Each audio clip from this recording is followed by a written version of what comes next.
If you are trying to update your Elementor page builder, look it to here. This one is my Elementor page builder, and now I'm gonna click on update button.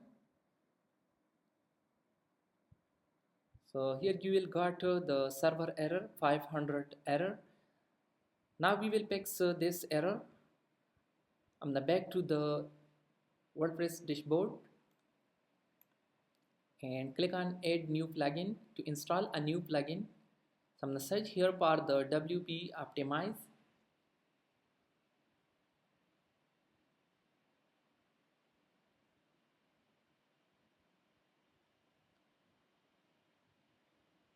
WP optimize cache plugin. Locate to this plugin, install this plugin, and then click on activate. Scroll down to the plugin setting. I'm gonna click on settings, and here I'm gonna click on database. By default all the options are selected. You can select or unselect from here. Alright, now I'm gonna click on run all the selected optimizations, and the optimizations has successfully started, so we will wait for that to complete successfully.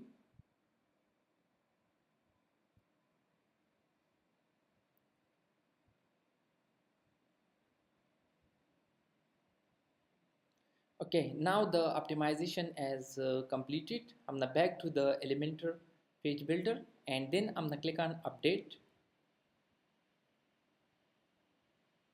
So you will not see any error. In this way you can fix the 500 server error.